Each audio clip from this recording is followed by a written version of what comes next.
Assalamualaikum warahmatullahi wabarakatuh. Kami dari kelompok 1 ingin mempresentasikan makalah kami, yaitu melalui video. Nah, kami membawakan materi tentang profesionalisme etik, profesionalisme, dan pengembangan profesionalisme. Nah, perkenalkan, nama saya Intan Permatadila dengan NIM 20900121003 dan rekan saya.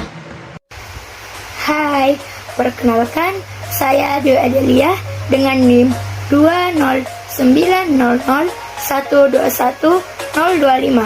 Perkenalkan, nama saya Cindy Kartika Suharto dengan NIM 209121032. Nah, di sini saya akan membawakan materi yang pertama, yaitu tentang profesional etik atau etika profesional.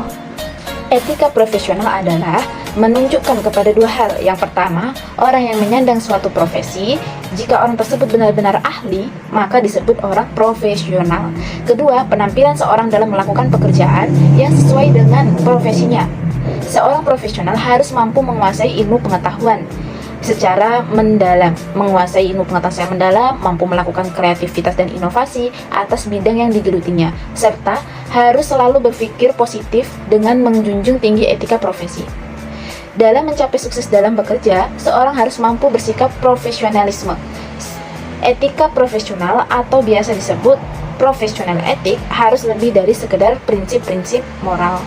Berarti, etika profesional atau profesionalisme etik adalah segala hal yang berkaitan dengan standar dan perilaku moral yang mengatur profesi dan anggotanya. Nah, tujuan profesional etik ini yaitu berfokus pada mengidentifikasi tujuan layanan tertentu dan memastikan tujuan ini terpenuhi dan dilakukan dengan integritas. Dan jenis dan kategori profesional etik. Nah, ada beberapa jenis, yaitu ada 3 jenis profesional etik, yaitu diantaranya yang pertama metaethics. Ini merupakan jenis atau etika profesi yang berkaitan dengan dasar atau asal prinsip etika, di mana ia mengatur spesifikasi perilaku yang benar dan salah. Dan yang kedua, descriptive ethics. Nah, descriptive ethics ini mengacu pada studi tentang keyakinan moral masyarakat, dan ini adalah bidang peneliti empiris tentang apa yang dianggap orang atau masyarakat benar atau salah. Nah, yang ketiga yaitu normative ethics. Normative ethics ini adalah jenis etika profesi yang berkaitan dengan sampai pada seperangkat aturan perilaku moral yang dengannya perilaku dinilai. Nah, adapun contoh profesional etik atau etika profesional yaitu seperangkat aturan etika asosiasi hukum yang mengatur kewajiban moral pengacara. Nah, sebagai contoh, misalnya seperti dokter medis, insinyur, pengacara yang benar-benar bekerja untuk klien mereka. Tetapi pekerjaan mereka mempengaruhi kehidupan orang-orang yang terkait dengan klien mereka. Sekian dari penyampaian materi saya, dan materi selanjutnya akan disampaikan oleh rekan saya. Baik, di sini saya akan melanjutkan pembacaan materi mengenai profesionalisme. Pengertian profesionalisme. Istilah profesional mengacu pada siapapun yang mencari nafkah dan melakukan aktivitas yang membutuhkan tingkat pendidikan, keterampilan, atau pelatihan tertentu. Profesionalisme adalah tingkah laku dari berbagai jenis perilaku dan sikap seseorang dalam lingkungan kerja atau bisnis. Seseorang tidak harus bekerja dalam profesi tertentu untuk menunjukkan kualitas dan karakteristik penting seorang profesional. Profesionalisme mengarah pada kesuksesan tempat kerja, reputasi profesional yang kuat, serta etika dan keunggulan kerja yang tinggi.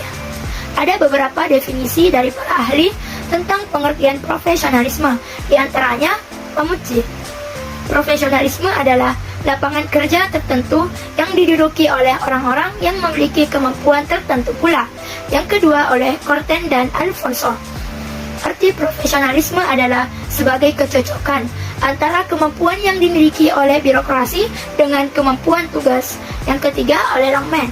Profesionalisme ialah sebagai tingkah laku, keahlian atau kualitas dari seseorang yang profesional.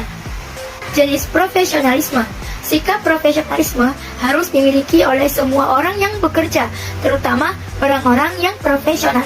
Ada banyak jenis profesional, di antaranya yaitu guru, akuntan, teknisi, buruh, bankir komersial, insinyur, pengacara, psikolog, dan apoteker.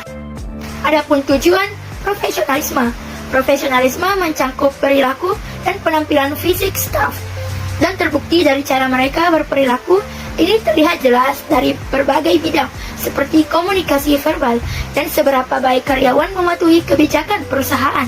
Sikap profesionalisme tersebut menjadi sangat penting karena untuk memenuhi beberapa tujuan, di antaranya pertama, meningkatkan rasa hormat.